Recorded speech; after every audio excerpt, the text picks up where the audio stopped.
This episode is brought to you by State Farm. Checking off the boxes on your to-do list is a great feeling. And when it comes to checking off coverage, a State Farm agent can help you choose an option that's right for you.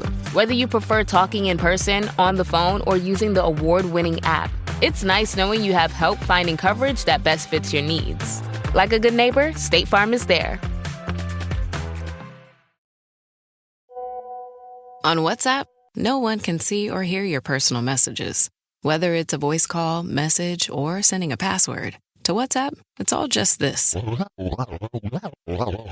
So whether you're sharing the streaming password in the family chat or trading those late-night voice messages that could basically become a podcast, your personal messages stay between you, your friends, and your family. No one else. Not even us. WhatsApp. Message privately with everyone.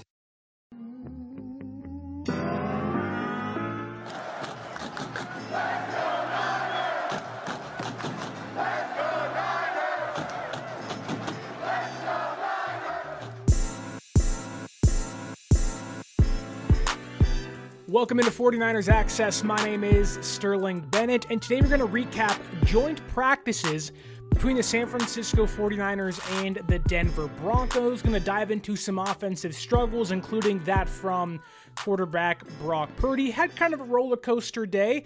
Going to get into some standout rookies, including Jordan Watkins and Alfred Collins.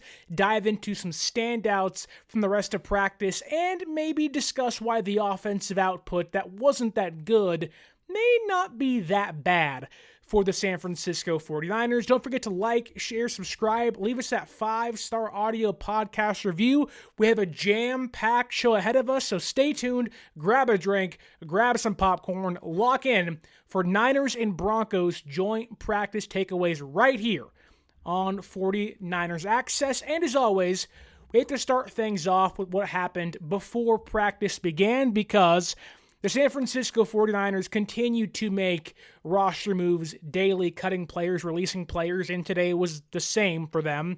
They signed Michael Dwumfor. If that name sounds familiar, because he was in San Francisco just 2 years ago as a depth defensive lineman. He's back with San Francisco now. And they released cornerback Eli Apple to make room for him.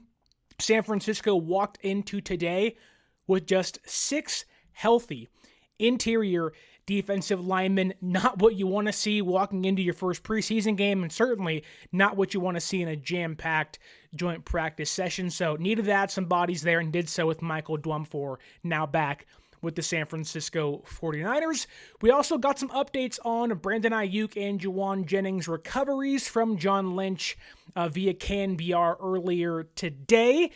In regards to Brandon Aiyuk, there wasn't much of a difference. However, it did sound like John Lynch was leaning more towards ruling him out for week number 1, which shouldn't be a surprise. However, he did refrain from doing so, maybe there's hope, but that hope feels like it's like a 0.25% chance he's back by week 1 again. I'm still eyeing week 10 against the Rams, hoping for sooner, but that feels like the date he shall return. The other big one, though, that being the return of Jauan Jennings. He's missed the last 4 to 5 practices, the entirety of this past week of practice because of a calf injury. A lot of assumptions are being made that it's because of the contract stuff. I do not firmly believe that is the reasoning behind Jennings holding out, if you want to put it that way. I think this is a serious injury. I think it's a real injury. And when you hear John Lynch say there's no timetable for return, now, if you're in the camp believing that it is a contract-related holdout, that could simply mean John saying that, well, we are not close to a deal with him, so you may not see him for a while. However, knowing Jennings got hurt in OTAs, came back fully healthy, practiced for a week or so, then got hurt again, that's indication that this is an ongoing issue for me, at least. I think Jennings is going through a calf problem. They don't want things to linger, and I think that although there may be a mixture of contract stuff and injury stuff involved in this, I do think that hearing there's no timetable for the return of Jauan Jennings, that to me raises some red flags. I obviously talked a lot about, Jennings' injury being serious and whatnot, and being more concerned than most are about it. And I will continue to kind of push that narrative, as I am a little more concerned than the consensus is on Jauan Jennings' calf injury going forward. John Neville's in the YouTube chat asked me a question. What up, Sterling? What's up, John? Hope you're having a great Thursday evening. He says, what type of play call style should we expect from Kubiak, that being Clay Kubiak, who will probably call plays for the entirety of the preseason? We've seen Shanahan step back in preseason games and give him more of the overview head coaching style compared to the play call style. I think we'll see a more vertical style offense. We saw that in the preseason last year. You saw a more kind of go for it on fourth down stuff. It's the same offensive system, mind you, so you'll see some of the same plays and whatnot, but I think you'll see a more aggressive passing offense and an offense that will go forward on fourth downs. I think last year against the Saints, Joshua Dobbs went forward on fourth down against the Saints at the goal line, scored a touchdown. I think walked into halftime with the lead because of that, if I am remembering correctly. But I think we'll see an aggressive play style where Kyle is more conservative in preseason games, check downs, end arounds, nothing too crazy downfield. He may take one or two shots early, but I think you'll see Kubiak kind of ramp things up in regards to aggression in the next 3 preseason games he should be calling plays for. Let's dive back into my notes because the attendance for today had a lot of Niners players off the list. Injuries are consuming this roster. Now, many of them are, depth guys, third or fourth receivers, but they are starting to pile up in a big way. Isaac Guerendo not practicing still. Renardo Green not practicing. Evan Anderson still not practicing. Jacob Cowing, Andre Dillard, Jair Brown, Sam Aquanu, Fabian Moreau, Chaz Surratt, all those guys not practicing today. Jordan Elliott, defensive tackle, who may be in line for a starting job this season. He is going to miss the rest of this week, so that means the preseason game on Saturday. They'll have an off day on Sunday, maybe even an off day on Monday, not sure yet, but he will return next week at some time. He has a back injury. Jordan James, who just came back from a knee injury, apparently he broke his finger, not sure which one. He's going to be out a few weeks, so we were all hyping him up, saying this is a good chance for him to make a run for the RB2 job with Guerendo on the shelf. Well, now they're playing musical chairs again behind Christian McCaffrey, where Guerendo's out for a handful of weeks, and so is Jordan James. So, funny enough, that room where we're all concerned about McCaffrey has become very, very thin behind him, meaning Patrick Taylor Jr. and Corey Kiner are now the second string and third string running backs with Amir Abdullah mixed in there too. So not the greatest news in regards to running backs, albeit Christian McCaffrey is still healthy, but no Jordan James and no Isaac Guerendo at today's practice and probably for the next 2 preseason games on top of that. So not great for San Francisco. Darrell Luter Jr. and Marquis Siegel both left practice early today. They were also both cleared of concussions, so more of a precautionary removal from practice. But again, you're seeing so many guys go down with the injuries. You never want to see that. However, we did get 2 guys back, that being Nick Bosa and Kyle Juszczyk. So some good news. However, a lot of injuries piling up, and unfortunately, it's not the stars, right? It's not, yes, Aiyuk's already hurt. Yes, Mustafa's already hurt. Those are preseason injuries, right? But it's not Pearsall. It's not Purdy. It's not McCaffrey, Kittle, and those guys, thank God. But it's all the depth behind those guys.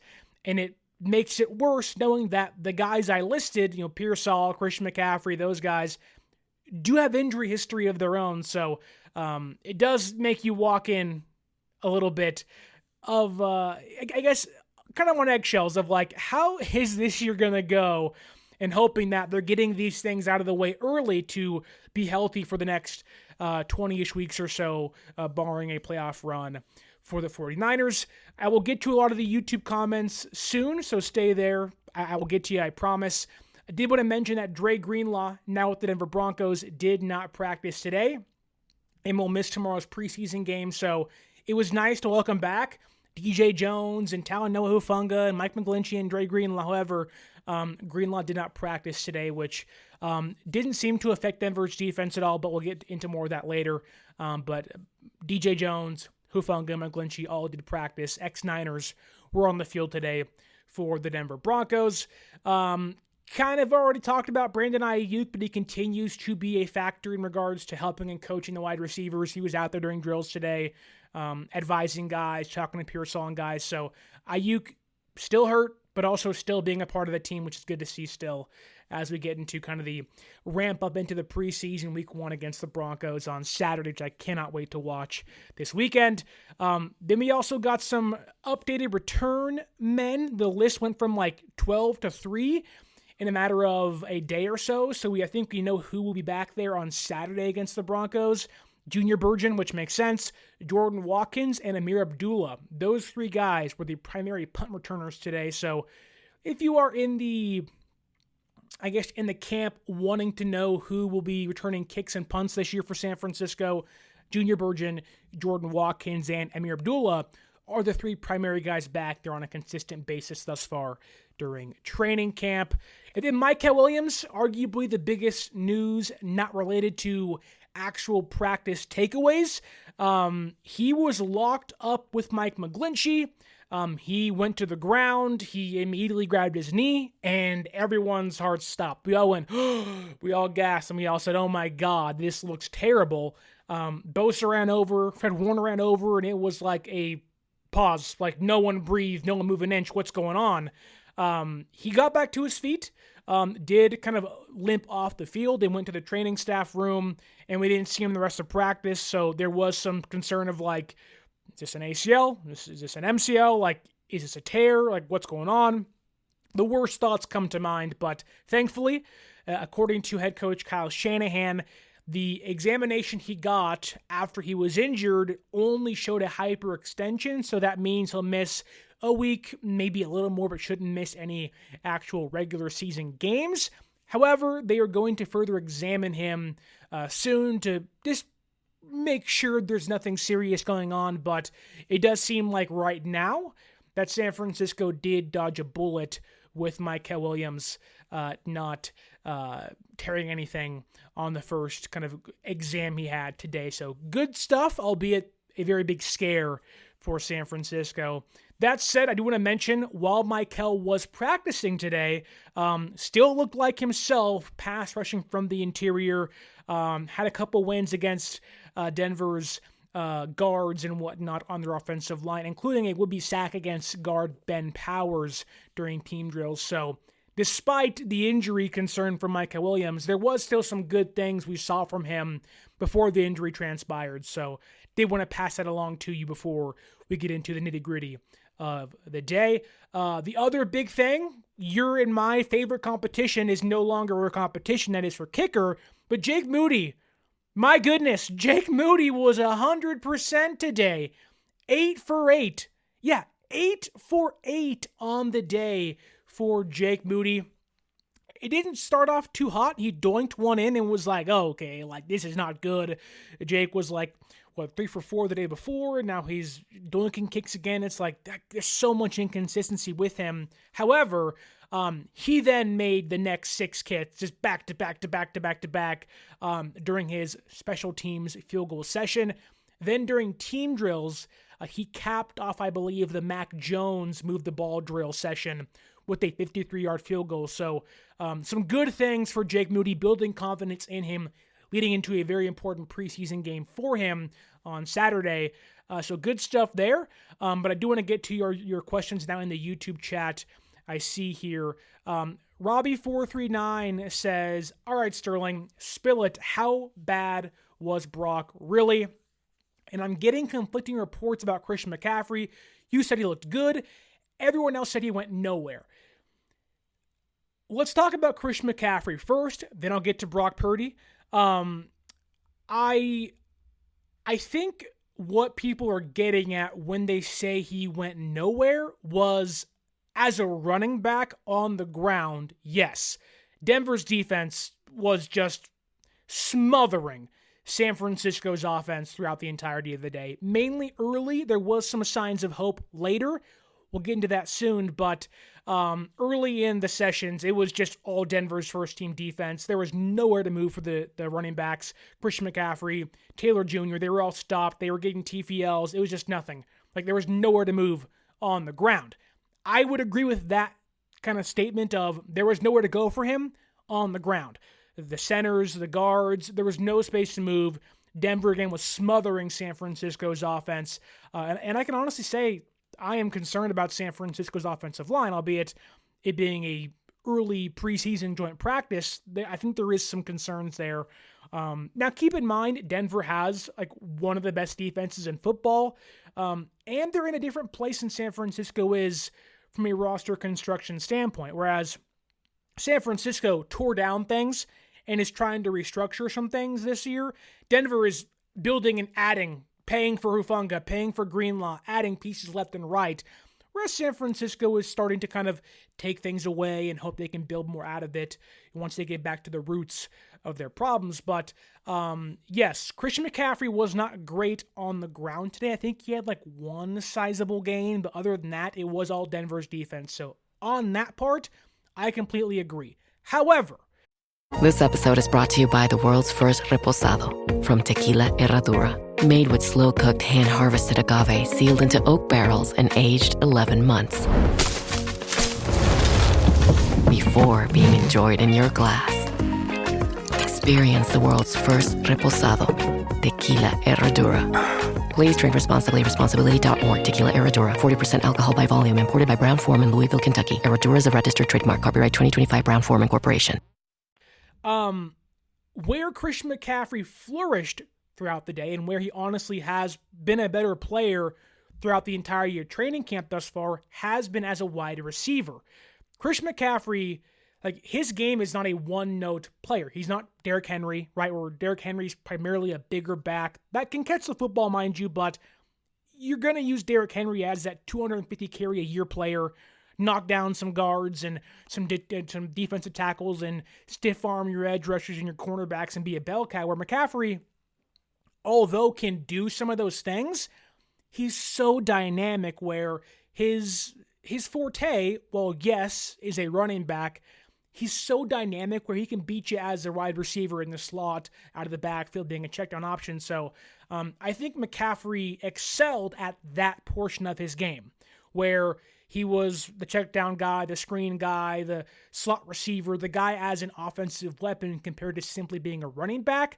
That to me is where Christian McCaffrey has flourished thus far through training camp, and especially today against Denver. He was giving those guys fits early on when the offense wasn't working well on the ground. CMC through the air still seemed to work pretty well. He caught a touchdown later in the day from Brock Purdy. So again, the receiving threat of Christian McCaffrey worked. The running game of Christian McCaffrey did not work. Now, I think that is more about Denver's defense and the offensive line and opening up holes for him, which to me is a concern. But keep in mind, there also was no Trent Williams out there, so not having your big left tackle, who San Francisco often runs behind, did create some issues. But the interior just wasn't moving Denver's defense. So that's where I would lean as to why maybe some would say CMC wasn't showing off much on the ground, because he wasn't. But through the air, different story. So I hope that answers your question, Robbie, about Christian McCaffrey. I'll get to your part about Brock Purdy in a second, but I do want to get to more questions here in the YouTube comments. Let's see. Big Brick says here, Dallas Flowers also seems like a return possible player. So as a return man, he was back there a couple days ago, but not there today. So you're onto something, but I don't think they want him back there now, knowing that he's probably in line to be this team's cornerback number 3 on the outside behind Green and Lenore. Let's keep things going here on the YouTube chat. John Nevels says here in the YouTube chat, call me crazy, call me a homer, even though I am. From Memphis, I seriously think this is going to be a Super Bowl rematch in week 1 of the preseason. John calling it early. Niners-Broncos preseason week 1, going to be a Super Bowl rematch at the end of the year. I like where your head's at. I have to see a lot more of San Francisco before I get there, but I like where your head's at, John. I think Denver is going to be really, really good. Really good. I don't know if they're going to give KC a run for their money, but Sean Payton coaches a darn good football team out there in Denver, and I think those guys came to play. Those guys really came to play today, and you can tell that whether it was because it was the first joint practice, that they kind of caught San Francisco off guard. I think San Francisco came in maybe expecting one thing or just got off to a slow start, whereas Denver walked in and was like, we're going to smash you right in the face, and you're going to deal with it. So, that's something San Francisco has to work on, albeit a lot of practices like this are scripted, whereas like Shanahan would be in his bag probably during actual game time. So, again, there's so many nuances that go into the struggles of today and why things worked and why they didn't, but teams also aren't going to give other teams what they're going to do in a joint practice, right? They're working on things to get better and get the offense moving. So, but that said, Denver looked pretty good today. Let's see here. Big Brick 84 asks, Sterling, any idea what the time frames for Sam Okawanu and Evan Anderson returns are looking like? My understanding is Sam O is going to miss 1 to 2 weeks, so he'll return either at the tail end of next week, leading into joint practices against the Raiders in the preseason game against the Raiders, or he'll be back by the Chargers preseason week 3 matchup. So Evan Anderson, I don't think his injury is serious. I just think they're being kind of cautious with those guys. But I think he should be back by next week. That's my understanding of the issue that's going on with him. But neither one of those things seem too serious. None of San Francisco's injuries seem too serious, minus Kevin Givens, and barring the results of Micah Williams' further examination. So it does seem like all these injuries are like 1 to 2 week time periods, hopefully. And then, of course, there is Jauan Jennings. But I do want to move on in my notes to the rest of my takeaways from today's practice. But first, I want to ask you guys to kindly use promo code 49ersaccess, 49 ERS ACCESS at SeatGeek.com the next time you make a purchase there, whether it's a football game, a baseball game, a concert ticket. Use our promo code 49ersaccess and save yourself $20 off your first purchase. Okay, let's dive into the offense and Brock Purdy and the rest of the things that went wrong and right at training camp today, because this was a slog of a practice for San Francisco. There were so many inconsistencies from top to bottom, from first team all the way down to the third team offense. There were so many issues happening, many of those being a player specific problem, not like an offensive issue entirely, like the system itself, but like a player problem. Also, keep in mind that San Francisco is playing against a fairly healthy Denver's defense, who didn't have Alex Singleton or Dre Greenlaw, whereas San Francisco doesn't have Brandon Aiyuk, Jauan Jennings, Jacob Cowing, Isaac Guerrero, Trent Williams. All those guys would certainly add some punch to their offense, which may have skewed things, albeit shouldn't excuse Brock Purdy's poor performance today out there at Santa Clara at Levi's Stadium. But on one hand, the injuries, albeit are bad, can be a good thing to have guys that maybe you're vying for a starting job, or guys that are usually with the third or second team playing with the ones, getting the necessary reps of, they may need you later in the year. And guys being out can afford that to some guys like Sebastian Valdez, CJ West. Both those guys are probably going to make the team right now, or at least Valdez will push for a spot. West will certainly, but both those guys getting first and second team reps today. So stuff like that where the injuries suck, but there is some silver linings involved in some guys missing time with the current roster construction San Francisco currently has.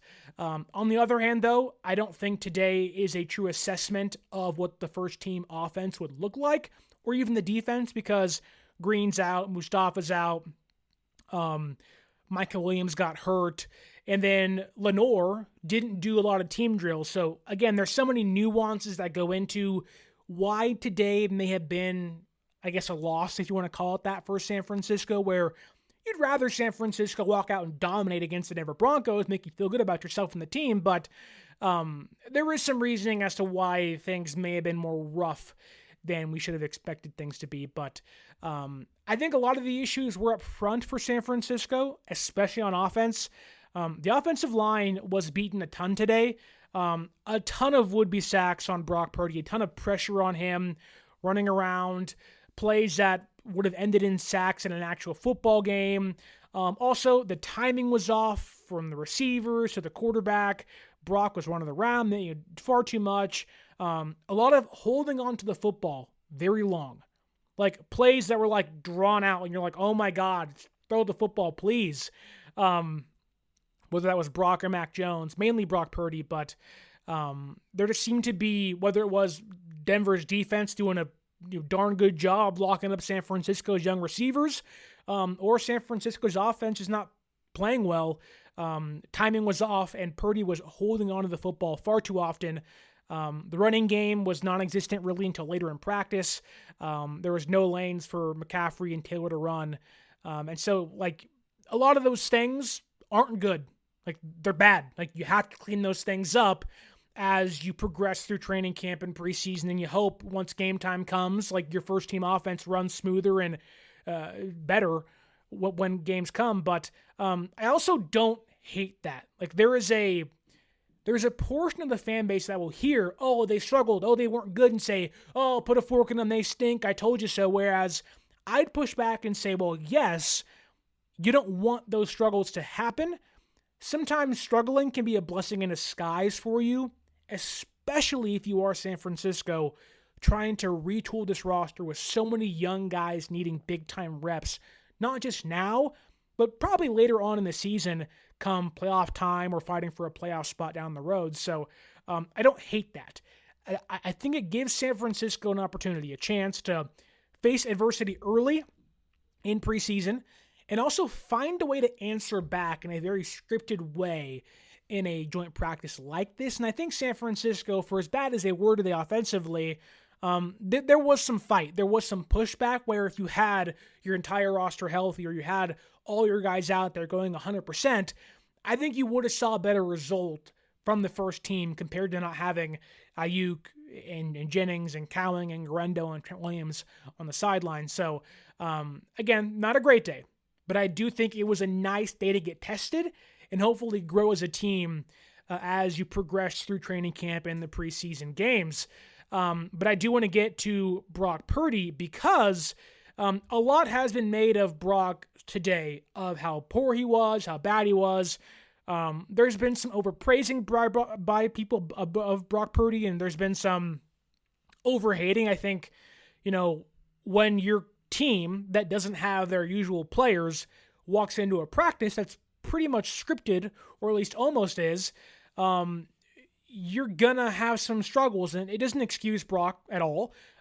He was overall pretty mediocre today. There were some really bad things and also some really nice things from Brock where I would, on the spectrum, put it more towards the negative than the positive for sure. He started off really slow. He threw 2 picks and 7-on-7 drills, so no offensive line, no defensive line, just the receivers, running back, linebackers, and secondary. The first one, he threw it behind Pearsall, which was a big problem today, throwing behind and high to wide receivers. Pearsall got a hand on the football, but it tipped it up and got picked off by Denver defender. The other one, similar fashion, got tipped up and picked off as well. So there was some early issues from Brock Purdy on the day, which was circulating all over social media. Oh, it's Jimmy G 2.0, 5 interceptions against the Broncos. And Brock did real things back in as practice progressed, but not a sharp day for Brock overall, which is uncharacteristic of him because he's been pretty good during training camp thus far. But a lot of throws behind receivers, a lot of throws high and behind receivers, holding on to the football for too long. which again, is that Denver's, just good defense? Is that San Francisco's wide receivers? I'm sure it's a mixed match of both of those factors, but the offense was kind of stuck in the mud trying to find its way. Like, it was almost like they were driving through a foggy road and the fog lights and the headlights were dimmed, and they were like, I can't see. Like, I'm driving at 20 miles an hour compared to the actual speed limit here. Whereas later in the practice, felt like there was some cleansing of the headlights and things started to open up for them. So, again, there was some bad things, overthrows, interceptions by Brock, things that just felt wrong. That didn't look like Brock Purdy. Guys not getting open. The offensive line had pressure on Brock all day long. Just not good. Like, overall, not good. But that said, a lot has also been made of his touchdown throws that do not contain the context of those throws, because you can see Brock today had like 4 touchdowns and 2 interceptions. Well, that doesn't give you the context you need of the touchdowns, because some of them were great. One of them was phenomenal, whereas 2 of them were less than spectacular, probably wouldn't have been touchdowns in an actual game. The first one being a kind of a little inside slant to Christian McCaffrey for a touchdown, just boop, ran for it.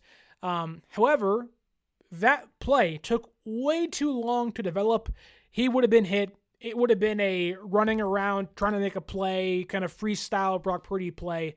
But that play took way too long to happen. That's not gonna happen during actual games.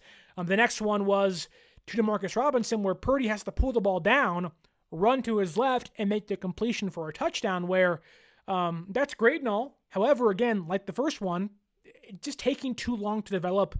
Plays were, again, it felt like the wide receivers and the offense as a whole was stuck in the mud through a lot of Brock's snaps. Now, again, what's the reason for that? It's a lot of things, but I don't just want you to see, oh, Brock threw a touchdown, that's great.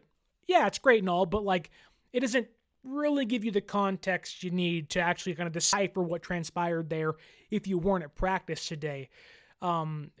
With all of that negativity, because there's a lot of it from Brock Purdy today, I do think he ended pretty strong. The offense got moving later in practice, was hitting some throws to Jordan Watkins and Pearsall late.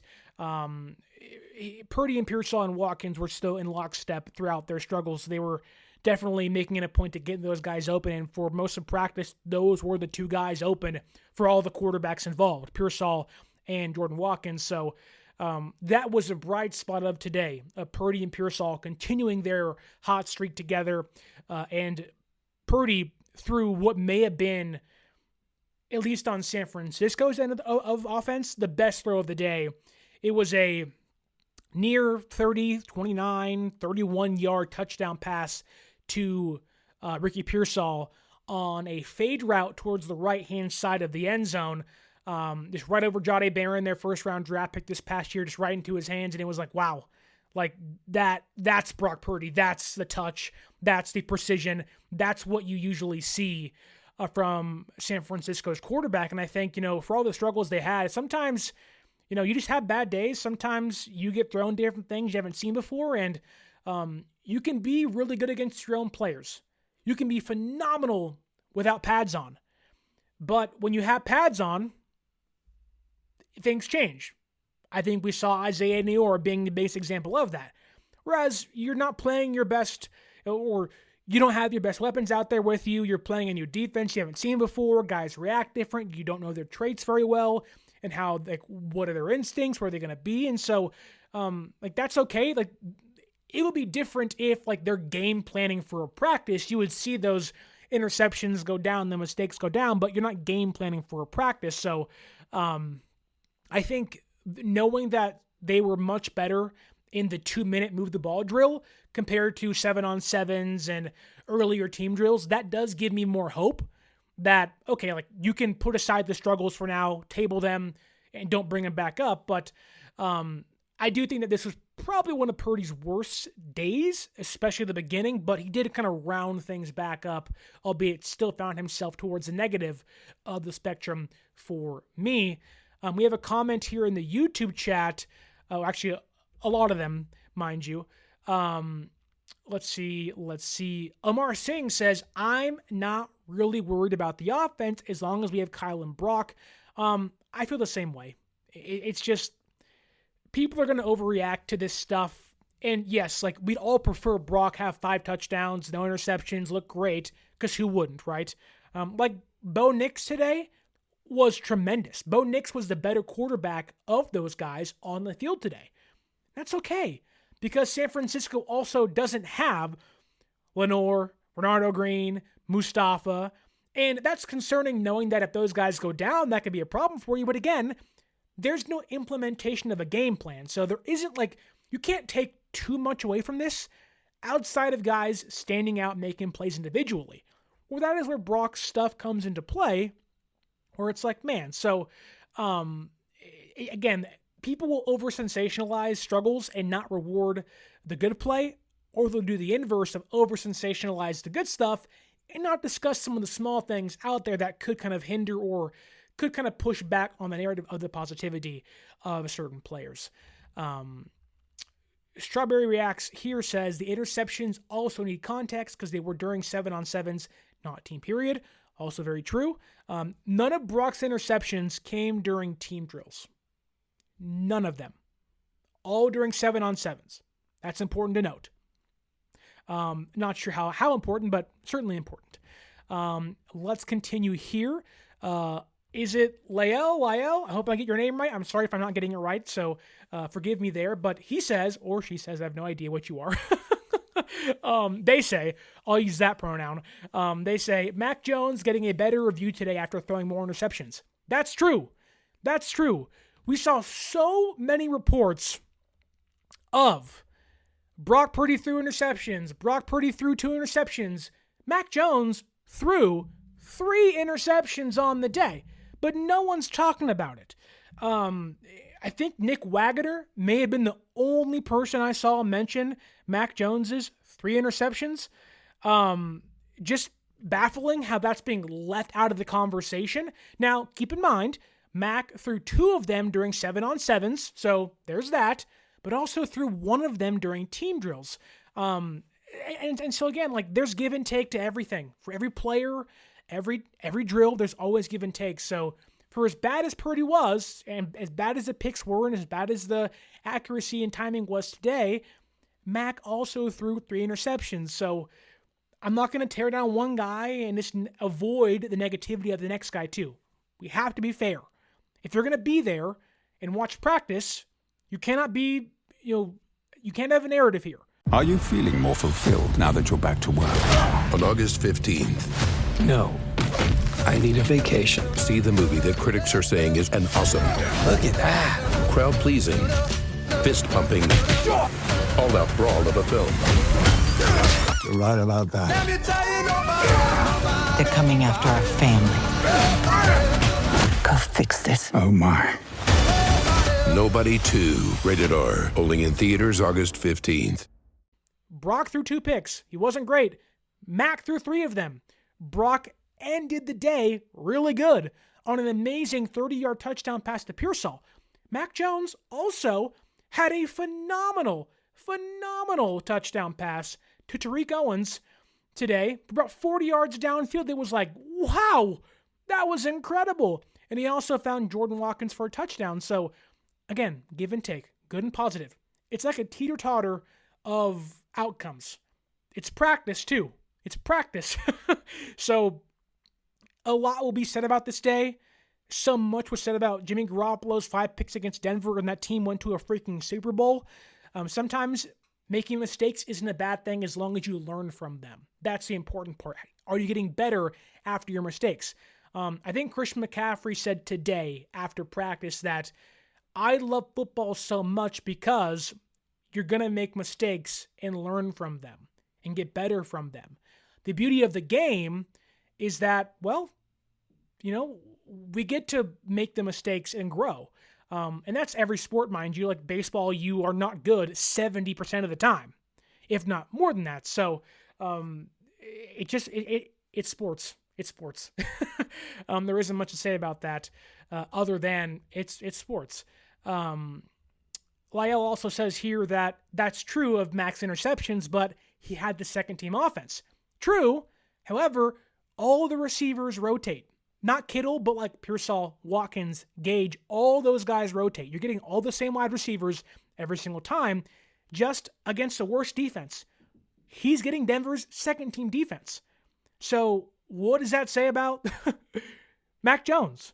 You're playing a worse defense with the same players Purdy is minus the offensive line and George Kittle. Like, they're all mixing in there. So, again, nuance, context, all that matters. And, like, that doesn't mean Mac Jones was bad. He was precise. Like, Mac was doing some good things, as was Purdy later in practice. So, let's not just, like, run in here and hate on certain people or whatever. It just feels like that there's been this narrative from some people in the fan base of wanting to tear down Brock to hype up Mac, which is so dumb to me. Just say what's happening. If you report what's happening, you're doing your job right. Narrative reporting isn't good reporting.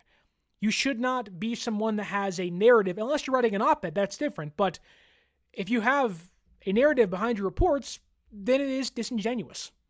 It just feels like that, Purdy, who was not great today again, ended strong. Highlight both of those things. Mac wasn't great, 3 interceptions, but also was precise in his throws. Had an amazing 40-yard pass to Tariq Owens. It was awesome. Let's do that. Like, that's great stuff. Like, both quarterbacks were good and bad. Move on. That's how things go. That said, Brock's still the starting quarterback. Like, Brock's still the guy. Even if Brock threw 20 interceptions today, he'd still be this team's starting quarterback. Like, that's just the way things go. So, but thankfully, he didn't do that. But let's move on to the rest of my notes. And let's get into Ricky Pearsall. Let's get into a less polarizing player on the team that doesn't play quarterback. Let's get to the wide receiver group, because today was an awesome performance from San Francisco's wide receivers, namely Pearsall and Jordan Watkins. It was so great to see young receivers be able to thrive in padded practice, but also take that success and translate it over into a joint practice against what is one of the best defenses in football that have a darn good secondary and a really good defensive line. So we saw Pearsall early. First rep of 1v1s get locked up and strapped up by Patrick Surtain, who is probably the best, if not the second best coverage corner in football nowadays. But Pearsall came back and beat every subsequent defensive back in 1v1 drills, not named Patrick Surtain. So, okay, you got beat by an all-pro. No shame there. But you come back, you win the rest of your reps. That's a thumbs up. That's good to see. However, Pearsall also got Surtain back during 7-on-7s on an out route towards the right sideline. So you lose your 1v1 and you beat him during team drills. Again, progress. Great stuff there. Again, he and Purdy also hooked up for that 30-yard touchdown pass late in team drills against their first-round pick, Johnny Barron. So, again, like, you're seeing Pearsall take step after step, check off box after box as he grows in year number 2. Then Jordan Watkins, who I think, I put on Twitter today that he has been the most impressive mid-round wide receiver that this regime has drafted. That includes Danny Gray, Dante Pettis, Jalen Hurd. From rounds 3 to 5, he's the best one. That doesn't include 7, Jauan Jennings and Debo and Aiyuk, but which I get it, those guys don't really have much of a track record of success, but they keep trying to hit in round 3, 4, and 5, and they can't. And it certainly feels like at this point in time, albeit, 13 days in the practices, Watkins has looked every bit of the part, and like Pearsall, translated over that success from padded practices and OTAs into today against the Broncos. He didn't miss a beat. He was incredible today. The speed on display multiple times, the route running on display. He was darn near perfect during 1v1s, creating separation, buying himself time, catching the football. He beat Patrick Surtain on a slant route over the middle during red zone periods. He also beat Joshua Pickett. There was a tweet out there that was saying he beat Patrick Surtain deep downfield. That didn't happen. He beat Joshua Pickett, defensive back, deep downfield, which was great to see. for a touchdown. So again, great stuff from Jordan Watkins. Caught a deep pass from Carter Bradley today as well on a deep crosser. So again, Jordan Watkins growing as a player quickly, proving himself to be, I don't know how much he plays, but he's pushing for a job, pushing for a role somewhere in the offense. I think by far he was one of the most impressive offensive players on both sides of the field, and far and away, if not the best, the second best offensive player on the field for San Francisco today, over Christian McCaffrey, over George Kittle, tied, if not better than Pearsall. He was that good. And that's, you were not saying those things about Danny Gray and Dante Pettis and Jalen Hurd. You weren't hearing those things about them and seeing them live in person. So to hear that, to see that, it was like, finally. And I think Jordan Watkins probably shouldn't have been as late of a pick as he was. He was really good last year at Ole Miss as a deep threat. He was their offense with Jackson Dart. So I think San Francisco, wanting to push the ball more downfield, have a more vertical threat when Aiyuk gets back, Pearsall, Watkins, Cowling, Jennings, like they have the makeup there for a more explosive passing game, and Watkins fits the bill for being a part of that, whether this year or next year, but right now, he is pushing hard to get a job. And Cowling hasn't played a single practice thus far outside of the first one where he got hurt. Watkins has leaped over where Cowling was last year too. Like Jordan Watkins is just, it's really, really good to see from a young player like him. But let's move to the defense for a second, because we have to talk about All-Pro Fred and D. Winters locking down the middle of the football field. It was a lot better day for San Francisco's defense, in my opinion, their first-team defense than their first-team offense early on in practice. Yes, Bo Nix was great today, and there was a lot of plays where the defensive line would get pressure on Bo Nix and move him out of the pocket, but then they couldn't contain him or he'd make a play downfield. So that said, I thought Fred Warner and D. Winters were flying around today, making plays. And I mean, we already know Fred. He's the best linebacker in football right now, the best coverage linebacker in football, one of the best coverage linebackers in football history. And he was showing it off today during 1v1s, got a big PU, was locking dudes down in coverage today. Winters, though, that's where kind of everyone's focus is on, because you already know Fred's proven, where Winters having a great camp. He walked in today with, I think, a chip on his shoulder, because like Fred, flying around to making plays, he was popping dudes pretty loud during practice, making it known like, I'm here. He also was utilized in the blitzing game too, which you haven't really seen much of. There's been more of it lately in practice, but Saleh certainly ramping things back up, giving Bo Nix a different look here or two of a blitz or whatnot. But the blitz was well timed. He forced an incompletion, so you're seeing Winters maybe utilized as that Dre Greenlaw blitzer this year. So that's good to see, because Dre, for as great as he was in coverage and as great as he was covering running backs and tight ends and going one sideline to the other, Dre was also a damn good blitzer, so good to see D. Winters utilizing that role too, and at a successful rate at that. Then also, in coverage, D. Winters running stride for stride downfield with Denver's running back. Not sure who it was, but stride for stride, forces the incompletion. And you hear like he's locking down Christian McCaffrey, and he's moving over and doing those things against Denver too. So I'm not too concerned about the Niners' middle of the defense. Like, you got Nick Bosa, who's great, and all that, but D. Winters and Fred is really growing on me, and I think Fred's great in his own right and by far and away can carry the load, but Winters is, the steps are being like 2 at a time. Like, he's growing really quickly into year 3. I also want to get to the trenches, because there was also a lot of trench work being done, a lot of standouts today too. When you have like 14 different sessions happening throughout practice, there's so many reps for so many guys, hence why you need bodies left and right. But also with San Francisco not having the amount of bodies you'd want on the defensive line, you got a lot of work from CJ West, Alfred Collins, Bryce Huff, Nick Bosa, Robert Bill Jr., even Sebastian Valdez out there was doing work. So let's get into the trenches on defense today. On the offensive side, not going to lie to you, just wasn't really impressed at all. I just thought that without Trent out there, there was just so much pressure on Purdy, which really concerns me. Mac didn't have the same amount of pressure on him, but I just think that I question why they didn't do more. Like, we were already doing that during free agency and during the draft, but I think it's a real concern that, and again, like maybe during a more, game planned offense, it looks better and different, where it wasn't today, obviously, because practice, but I think the concerns of the offensive line, like that needs to be disproven to me, because it hasn't been great, like at all during training camp. There's been some standouts here or there, but overall, and today especially, it was like, oh my God, like they're going to get these dudes killed.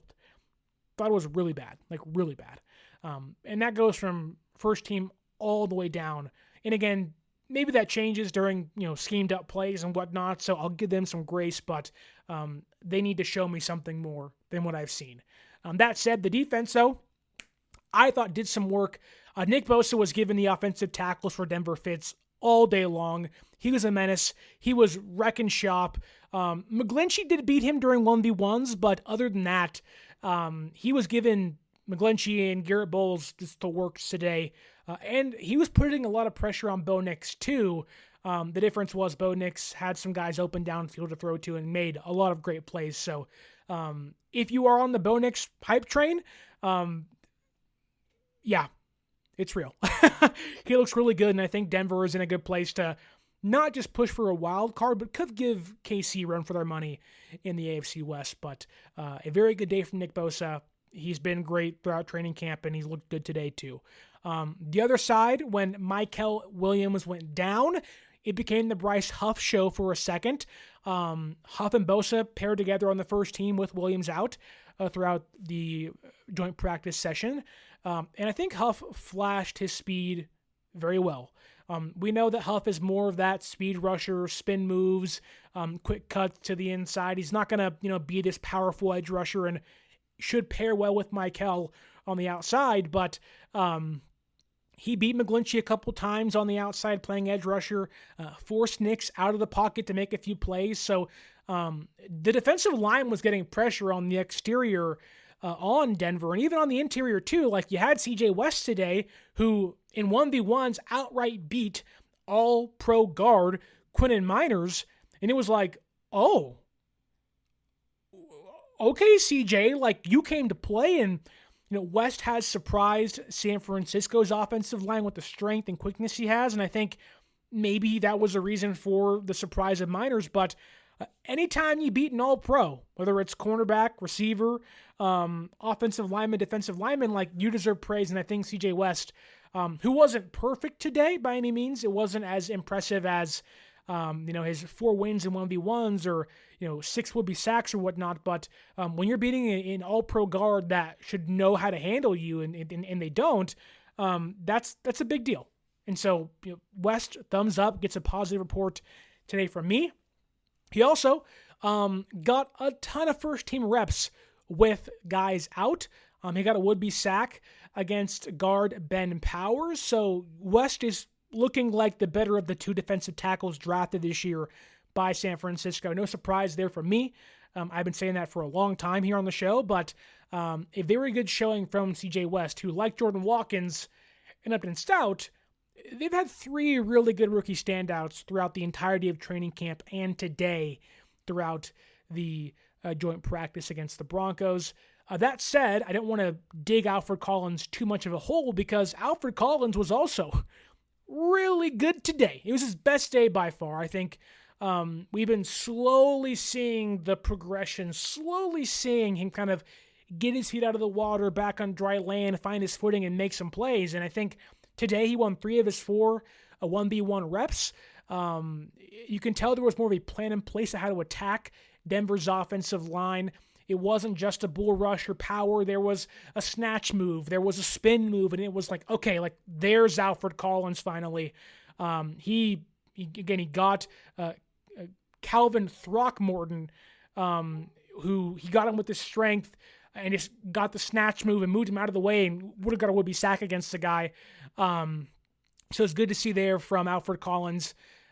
He also may have had one of the best plays of team drills on the defensive line today, which we haven't gotten to say much from the second rounder this training camp.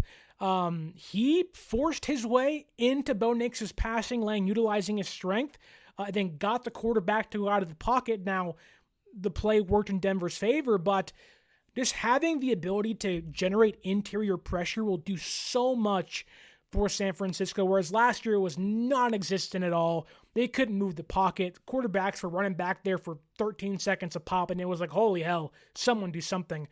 To see Collins do that against the first team and second team today was a really good sign, and to know that in his maybe most pressure-filled performance with the first team, with so many guys injured, having your best day is a really great thing. So, 2 thumbs up for Alfred Collins from me today. Abercrombie's viral denim sale is back, and Spotify listeners get an extra 15% off with code SPOTIFYAF. Abercrombie is known for their denim. With 30 to 50% off all jeans, find out how denim should fit. Shop the viral denim sale in the Abercrombie app, online, or in stores. Valid in stores and online through August 11th, 2025 in U.S. and Canada. Excludes clearance, price reflects discount. Code valid in U.S. and Canada through August 11th, 2025. Exclusions apply. See details online. The other guy who I don't often praise because I don't think he's a great player, but flowers are flowers, and unlike The Bachelor, I have infinity to hand out. So Robert Beal Jr. gets some praise from me today. He's not a guy that has power. He's a speed guy. And that really isn't good either. But today there was more power involved.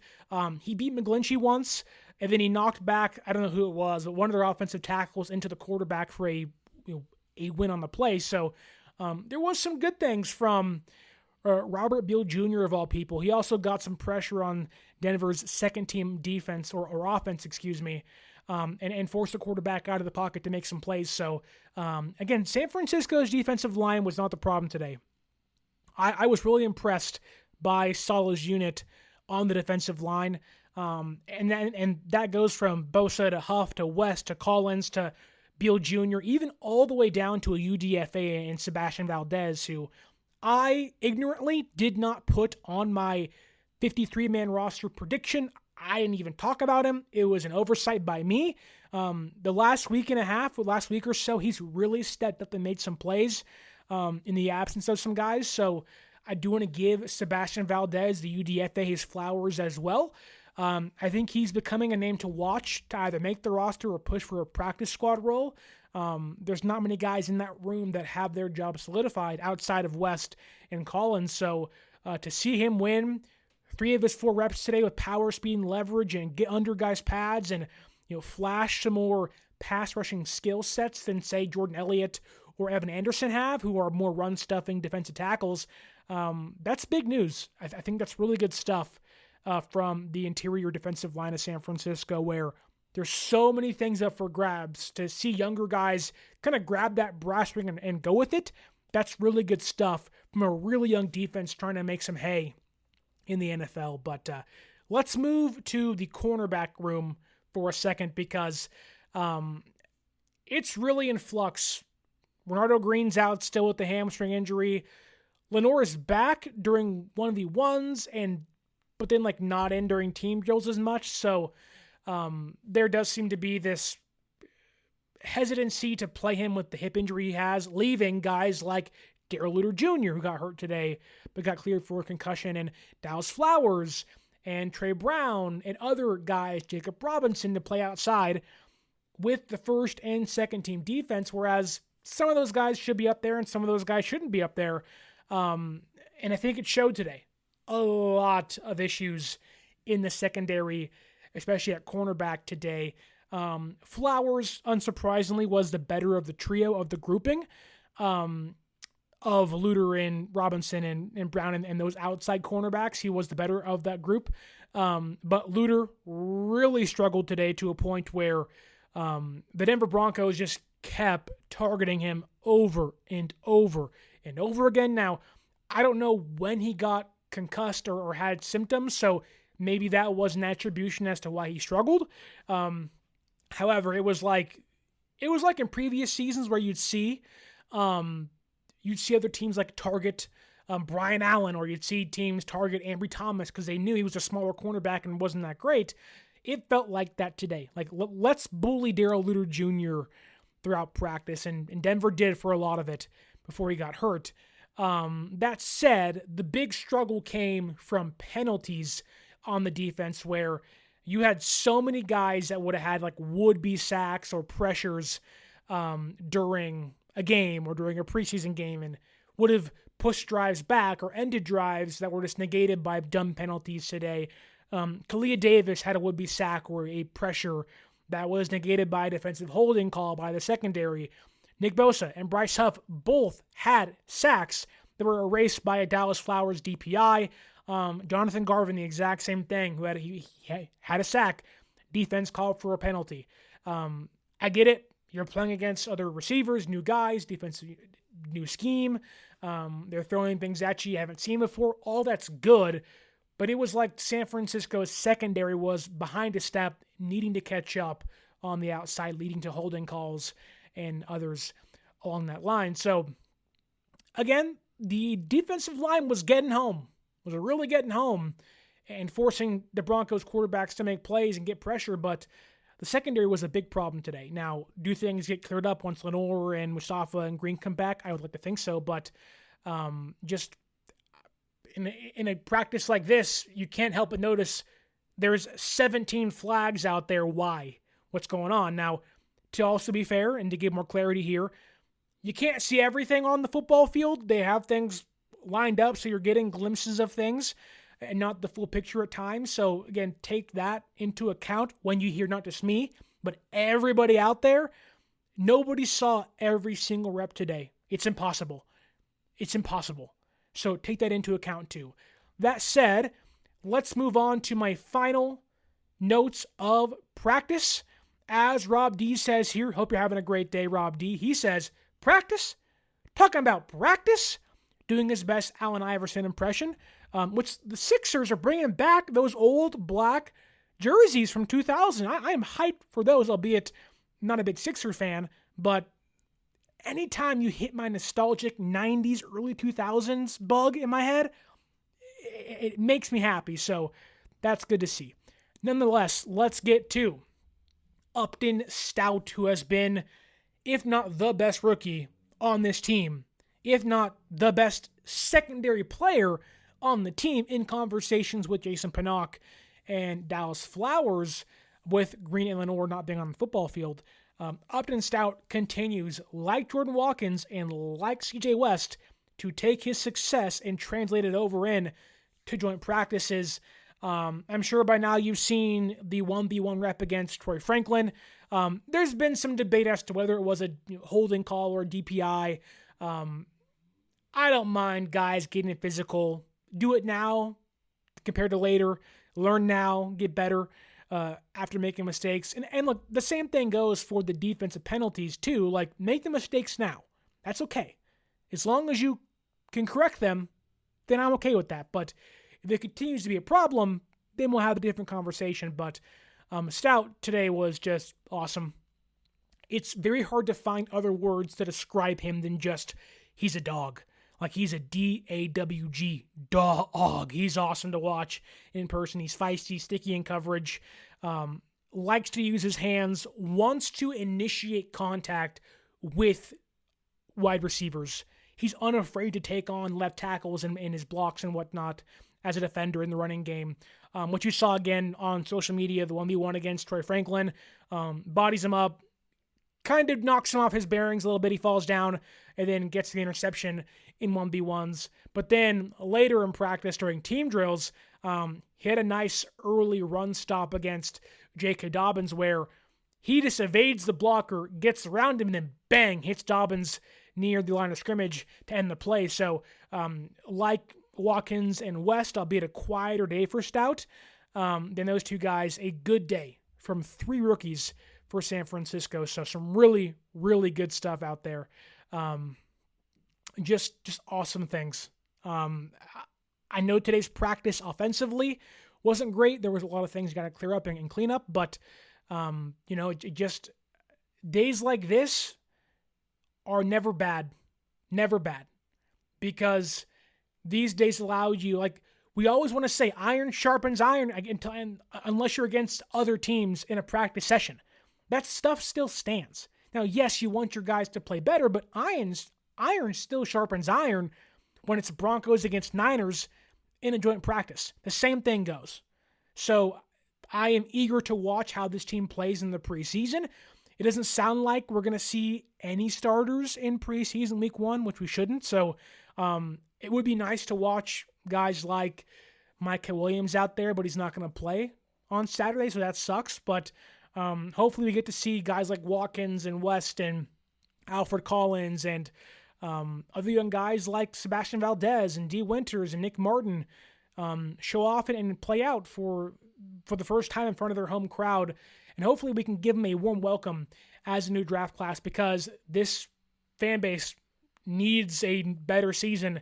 It was so tough to go from losing a Super Bowl to having a terrible year, where now the expectations, albeit aren't the same as they once were, they certainly are higher than last year to bounce back. So I love days like this, because you can always get better.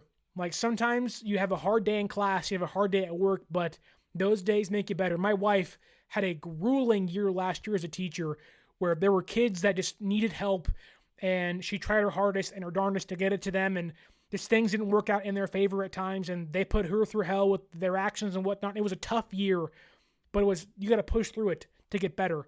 And she had a new school year start today, and I asked her, how was your day? Like, please tell me it's better than last year. And she was like, yeah, it was way better than last year on day 1. So again, in every facet of life, struggle is not always bad.